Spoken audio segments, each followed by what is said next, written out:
Mas eu quero pensar com os queridos hoje, diante da leitura do Salmo 6,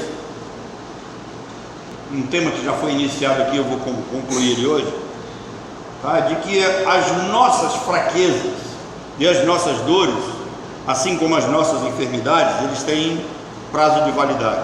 Isso não vai durar a vida toda, mas tem um momento em que Deus vai agir e vai colocar um ponto final. Nos Salmos de número 4, de número 5, bem como de número 6, Davi nos estimula a buscarmos a Deus diante da nossa fraqueza e da nossa dificuldade. Se você tem alguma fraqueza, se você se entende como alguém frágil, busque a Deus, busque o Senhor. Os salmos, além de cânticos, eles parecem essas confissões que o salmista faz dentro da sua poesia.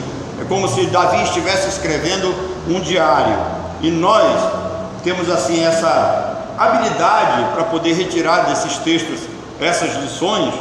Deus vai abrindo assim os nossos olhos e vai trazendo algumas lições que elas sejam aplicáveis à vida da igreja. Então no Salmo 6, Davi nos leva a pensar sobre as nossas fragilidades, sobre as nossas dores, e ele o faz diferente desses teólogos da confissão positiva. Presta atenção, nós vivemos em busca de ter o máximo de prazer, e quando nós buscamos esse prazer, nós queremos que ele seja intenso e duradouro, ao mesmo tempo em que nós lutamos para evitar qualquer tipo de dor. O ser humano, ele sempre busca prazer, satisfação, alegria, e ele evita de todas as formas a dor, a tristeza, né, e as mazelas da vida. Na busca da felicidade, nós marcamos encontros com pessoas que nos fazem bem, e nós evitamos encontro com aqueles que nos fazem mal. Se você pensa que viver num palácio, como viveu Davi, cofres cheios, comer do que há de melhor, ter tudo e todas que você imagina, ao tempo e à hora, se você acha que isso o fará feliz, parece que você não entendeu nada, porque Davi mostra que isso não traz uma felicidade total. Se você pensa que riqueza, que toda essa vida palaciana traz felicidade, eu tenho que aqui lhe dizer, você não entendeu absolutamente nada de felicidade, porque aquilo que faz Davi feliz não é o mesmo que faz Paulo feliz, não é a mesma coisa que faz Bartimeu feliz. Quem conhece mais a fundo a vida de Bartimeu, Bartimeu é um homem que ficava à frente da cidade, onde ele colhia as suas esmolas, com uma capa que foi lhe dada pelo Império Romano, para que ele tivesse a liberdade de receber esmolas. Ou seja, no Império Romano, para que o Bartimeu recebesse esmolas, ele teria que ter uma autorização, e ele tinha uma capa que lhe dava autoridade. Por que ele ficava na entrada da cidade? Porque o seu pai foi um revolucionário que tentou se levantar contra o Império Romano, e o Império Romano cegou o Bartimeu, colocou ele na entrada da cidade, para que todas as pessoas que entrassem na cidade e olhassem para ele e vissem: não se levantem contra o Império Romano. Olha o resultado. E quando Jesus entra na cidade, Bartimeu ouve o barulho e pergunta: o que está acontecendo? E disseram: é Jesus de Nazaré que está entrando. Então ele começa a gritar. E quando alguém diz para ele assim: Bartimeu, o Senhor Jesus está te chamando, a primeira coisa que ele faz, o texto diz que ele joga a capa fora, ele se livra da capa. Por quê? Porque ele sabia que no dia que ele tivesse um encontro com Jesus, ele não precisaria mais daquela capa, porque ele deixaria de pedir esmola. Então, aquilo que faz Davi feliz não é a mesma coisa que faz Paulo feliz, e também não é a mesma coisa que faz Bartimeu feliz. Dizem os sábios que quando Bartimeu contempla o rosto de Jesus, e depois perguntaram para ele o que mais lhe interessou depois que ele começou a ver, o que ele viu de mais bonito na vida, ele disse que foi a face de Jesus.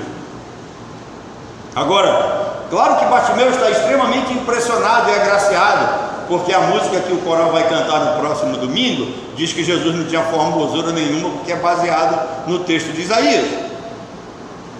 Então, Recentemente eu vi uma pessoa cantando, dizendo que Jesus era lindo, que Jesus era bonito, só se for pela parte do Espírito, porque o texto diz que ele não tinha formosura, não era bonito, não era o nada da vida, né?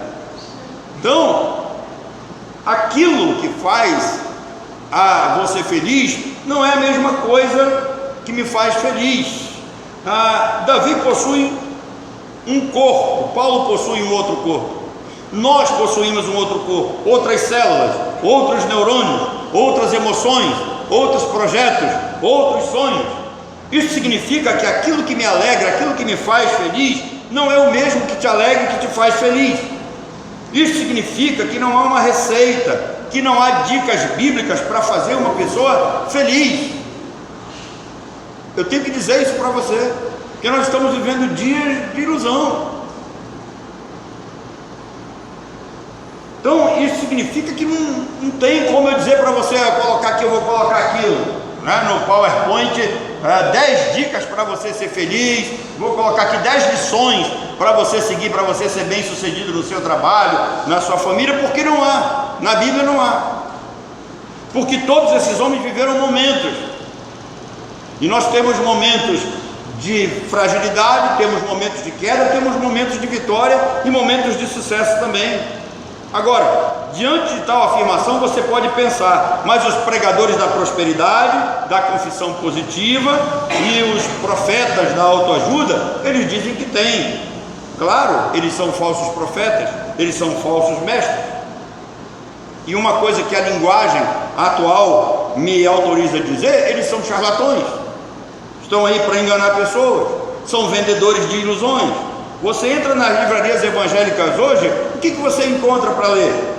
Que tipo de leitura você vai buscar numa livraria evangélica hoje para o seu dia a dia, para o seu devocional? Você vai entrar lá, você vai encontrar receita de Jesus para a felicidade, só tem sucesso quem quer, o fim do sofrimento, 7 leis espirituais do sucesso, mais esperto que o diabo. Imagina você ler esse livro, mais esperto que o diabo.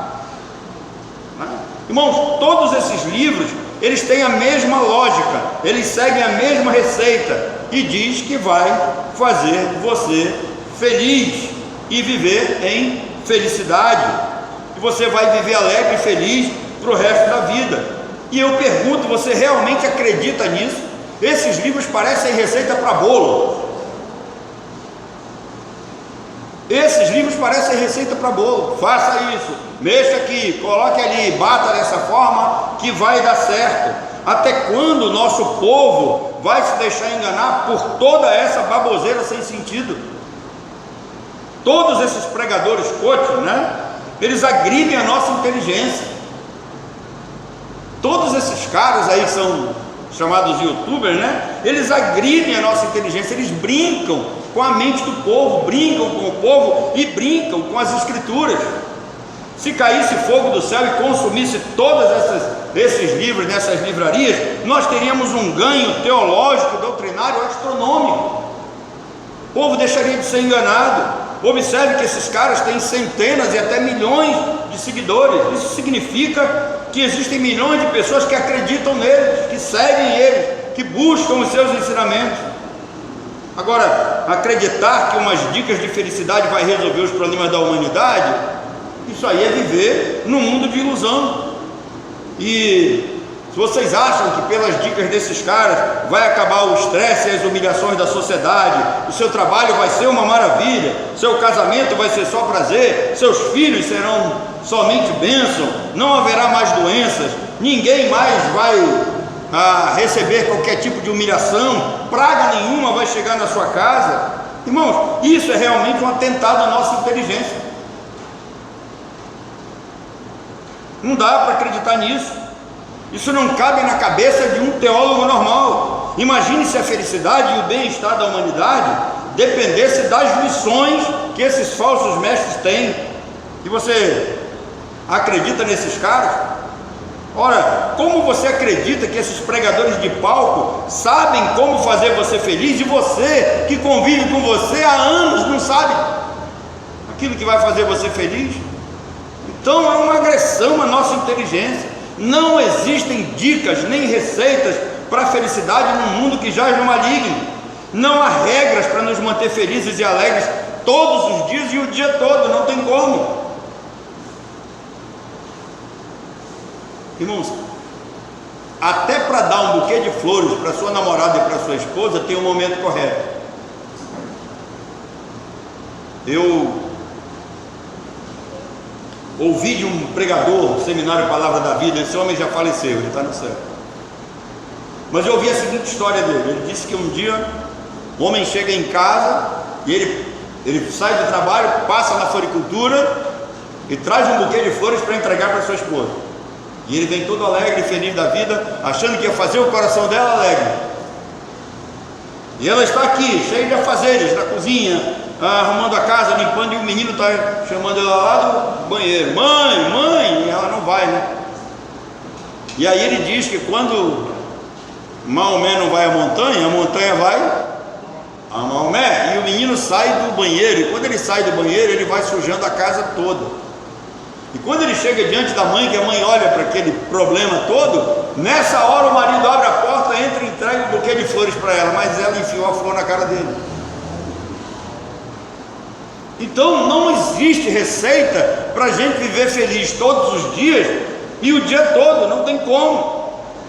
Não há regras para nos manter alegres o tempo todo, não existe isso. A biologia diz que você não será o mesmo amanhã. Se você fosse o mesmo amanhã, você não morreria. E por quê? Porque células nasceram, células morreram, neurônios nasceram, neurônios morreram. Você não é o mesmo, e porque você não é o mesmo, é por isso que você morre. Nós precisamos entender isso. Então, o que te alegra hoje, né, pode não te alegrar amanhã. O que satisfaz hoje pode não te satisfazer amanhã. É isso que Davi praticamente nos mostra no Salmo 6. Dizem os sábios da Septuaginta que o Salmo de número 6 ele faz parte de um grupo de salmos chamados salmos penitenciais. Então o Salmo 6 ele é um salmo penitencial. O que é um salmo penitencial? São poemas e cânticos escritos confessando o pecado, apresentando um estado de fragilidade e rogando o perdão e o socorro divino. Então quando Davi escreve esse salmo, ele está nessa situação. E eu garanto para vocês que dentro da inteligência de Davi, nenhum falso profeta do dia de hoje tiraria Davi de onde ele estava. Nenhuma palavra de um desses alegradores de palco faria Davi mudar de ideia, porque Davi sabe disso. Então ele só tem um caminho, é olhar para Deus e procurar um socorro divino.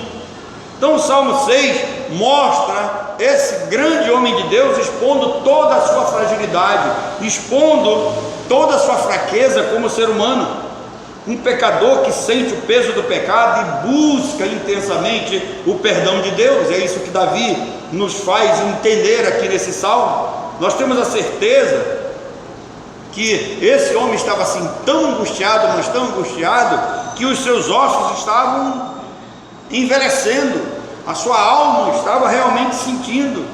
Esse estado de dor e de angústia que Davi estava sentindo o empurra para Deus, o leva para Deus. Ele busca o Senhor a fim de ser ouvido. Davi quer receber perdão, Davi quer receber amparo, Davi quer ser cuidado. Esse salmo, para ser melhor entendido por nós, ele pode ser dividido em dois pontos principais. O primeiro ponto é a dor e o desespero apresentado a Deus. Então, dos versículos 1 ao versículo 7, do versículo 1 ao versículo 7, Davi apresenta toda a sua dificuldade diante de Deus. E o restante, dos versos 8 a 10, Davi mostra a alegria e o prazer de ter sido ouvido, perdoado e Deus ter mudado a sua sorte. A dor e o desespero então mostram a fragilidade desse homem. Esse homem sofre angústia, esse homem sofre limitações. Cuidado quando você ouvir por aí que crente não adoece, que o verdadeiro crente não sofre dores, que o verdadeiro crente não fica triste, porque isso não é verdade. O próprio Senhor Jesus Cristo disse aos seus discípulos: a minha alma está angustiada até a morte. Então nós também estamos sujeitos a isso. Recentemente eu estava escrevi uma matéria no Facebook e uma pessoa lá me contrariou, dizendo que depressão não é coisa de crente, depressão é coisa do mundo, é coisa do diabo. Então, às vezes nós ainda somos obrigados a conviver com essas ignorâncias, com essa falta de sabedoria. Então, Davi aqui, ele está passando por esse estado. Davi está triste, Davi está abatido, Davi está deprimido.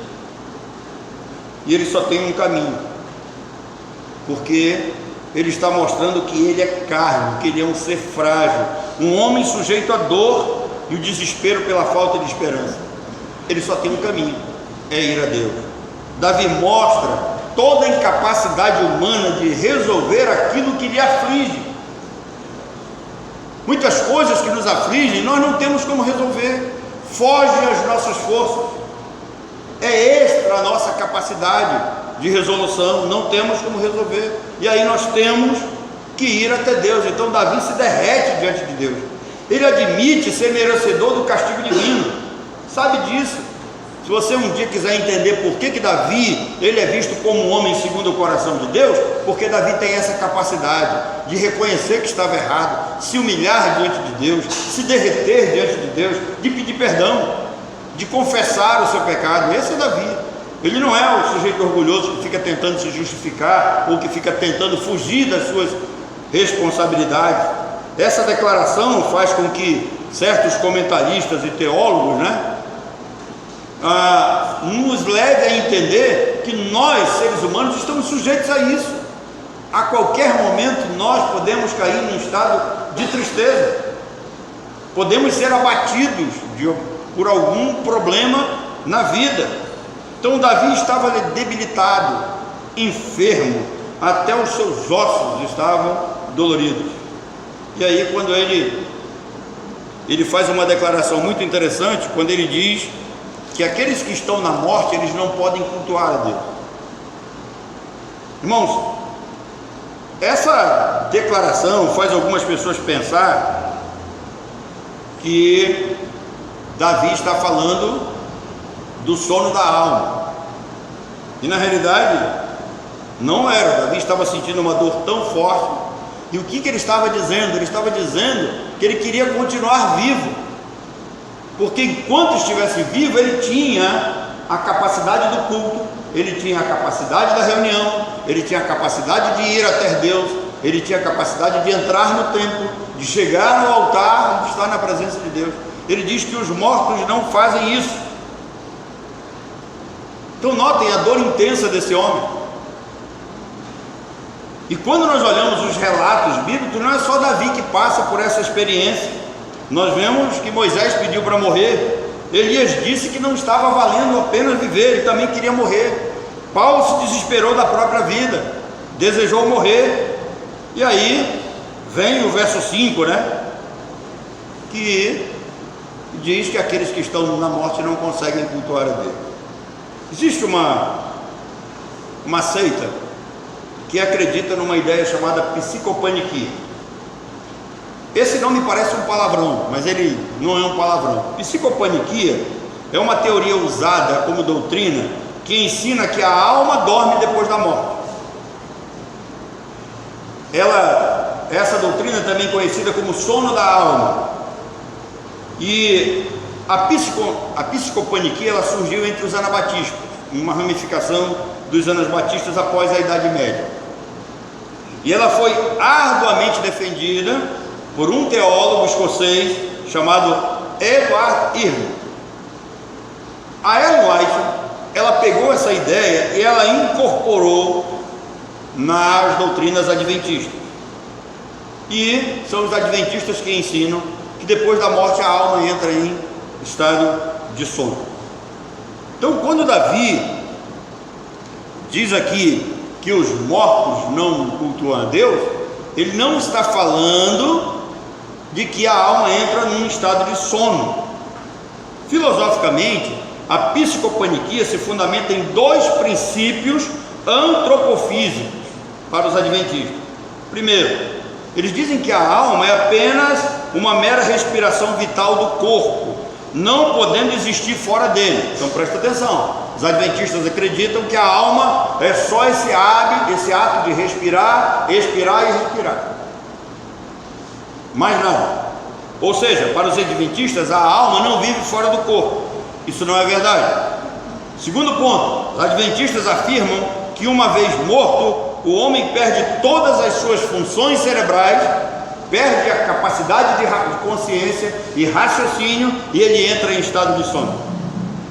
Ou seja, a alma e o espírito entram em um estado completo de inatividade.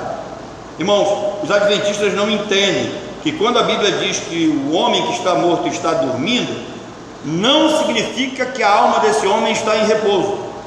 A Bíblia descreve a morte como um sono, porque o corpo parece estar o quê? Dormindo, inerte. Entretanto, Salomão disse para nós que o corpo volta ao pó e o espírito vai para quem? Para Deus que o deu. A Bíblia denomina o período que vai da morte física à ressurreição de estado intermediário. Então preste atenção: quem morreu um dia vai ressuscitar, e esse período entre a morte e a ressurreição chama-se estado intermediário. A Bíblia afirma e mostra com clareza que nesse período a alma fica em plena consciência. Não existe espírito inconsciente. Preste atenção: os anjos são espíritos, e eles são espíritos conscientes. Os anjos não possuem corpo, não têm cérebro e são conscientes. Deus é espírito e é consciente, não possui corpo. Portanto, a alma humana não é um mero respirar. A alma humana é o que nos anima, o que nos faz vivo, é o que nos dá vida. E essa alma subsiste em Deus. É a alma humana que nos faz viver conscientes após a morte. Observe a história do rico e Lázaro. A história do rico e Lázaro contraria toda essa ideia adventista. Quando Jesus deixa claro o total estado de consciência daquele homem após a sua morte, o rico estava vivo mesmo fora do corpo. Então, quando Davi diz que depois da morte não há recordação de Deus, no sepulcro quem te dará louvor, Davi não está afirmando que a alma estaria em estado inativo ou em estado de sono. Davi simplesmente está dizendo que os que já morreram não podem mais cultuar a Deus, não participam de culto público, aquilo que é prerrogativa do povo de Deus. Eles não louvam mais ao Senhor na congregação dos santos no modo físico. A palavra morte é a tradução da palavra grega thanatos, que tem o sentido de separação e não de inconsciência. Morrer significa separar-se, não significa estar em estado inconsciente. Ao morrer, a alma é separada do corpo, porém ela continua viva em plena atividade consciente. O rico sentiu o fogo do inferno, rogou para que Abraão molhasse a ponta da sua língua, lembrou de seus irmãos que haviam ficado na terra. Ou seja, Davi estava falando que ele não poderia mais cultuar a Deus como homem. O segundo ponto da divisão do Salmo, então, depois de Davi expor toda a sua fragilidade, todos os seus problemas, toda a sua tristeza, toda a sua dor, Davi muda radicalmente o tom do discurso. Isso me faz lembrar Asaf no Salmo 77. Asaf, talvez num profundo estado de depressão, ele começa a falar certas coisas sem sentido. Dentre essas coisas sem sentido, ele diz assim, que as promessas de Deus haviam caducado, que Deus não cumpriria a sua palavra, que Deus havia se esquecido de ser benigno. Mas de repente ele cai em si, Deus muda esse momento.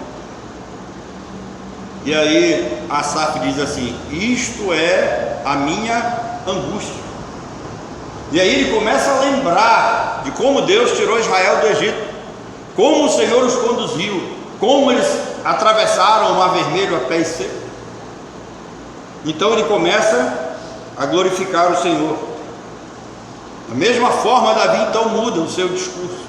No momento em que ele passa desse estado de tristeza, de dor, ele começa a dizer que Deus ouve a oração, que Deus trata com as pessoas. Ele passa do medo à coragem de uma hora para outra, ele passa do desespero à calmaria, do sofrimento para a alegria de uma hora para outra. O motivo da mudança é a confiança em Deus, ou seja, quando Davi vai até Deus, ele recebe forças para continuar a sua caminhada. Não significa que todos os seus problemas estariam acabados ali. Irmãos, eu não tenho como resolver o problema da humanidade ou de quem quer que seja apenas com uma imposição de mãos. Nós estamos vivendo num período tão difícil da história que as pessoas tratam assim as coisas como um passe de mágica. Parece que certos pregadores, que certos pastores têm o poder nas mãos e bota o cara lá, orou, impôs as mãos e vai embora e o cara está tranquilo. Meus irmãos, quando ele chega em casa, ele está com os mesmos problemas, pode ter certeza. Em nenhum momento da história humana Deus prometeu que a igreja ela seria a satisfação para o mundo desses problemas existenciais e sociais do mundo. Não tem como, mas de uma coisa a igreja foi colocada no mundo, para pregar o evangelho, para que todo aquele que cresce fosse salvo no Senhor Jesus Cristo. E aí eles receberiam o amparo do Senhor, o amparo da palavra, a ação do Espírito Santo, a intercessão de Jesus Cristo e a assistência do Espírito para continuarem a viver nesse mundo, mesmo diante de todas as dificuldades, diante de todas as fragilidades. Então Davi tinha certeza que o Deus da aliança ouve a oração e socorre os seus filhos. Alicerçado na providência divina, Davi glorifica ao Senhor diante dos seus inimigos. No verso 8, provavelmente os adversários de Davi tinham se vangloriado, pensando que ele jamais sairia daquela situação. É comum quando nós estamos assim caídos, passando por determinadas situações, que pessoas fazem piadas conosco. Cadê o Deus dele? Ou por que Deus deixa ele ficar nessa situação? Meu não, meu é diferente, comigo não acontece nada, né? Mas ao pensarem que Davi estava só, doente, desamparado pelo Senhor, e ao desdenharem, né, da própria fidelidade do Senhor para com Davi ressurge das cinzas, ele sai de onde ele está, ele sai do poço. E agora deixa eu falar uma coisa para você: quem está no fundo do poço só tem 3 atitudes a tomar. Ou você se enterra cada vez mais na lama, no fundo do poço, ou você passa o resto da vida lamentando no poço, ou você levanta a cabeça, olha para cima e pede socorro, como Jeremias pediu. São 3 atitudes, a decisão é sua. E eu espero que você não fique rodando na lama, que você não passe o resto da vida se lamentando, mas que você peça o socorro de Deus. Fragilidades existem, problemas existem, doenças estão aí, pragas estão aí, chegando à nossa tenda quase todos os dias.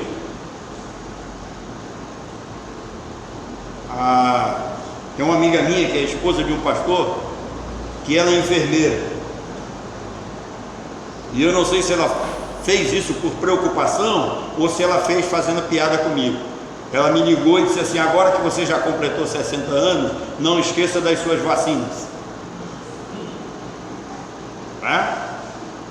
Depois que eu entrei na terceira idade, está todo mundo fazendo piada. A minha mãe foi se recadastrar lá aonde ela faz lá, né, terapia, natação, fisioterapia.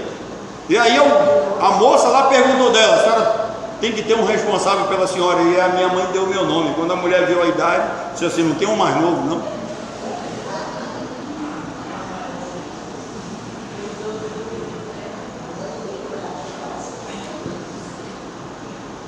Então, quem está no fundo do poço só tem essas atitudes. Nós não chegamos ainda no fundo do poço.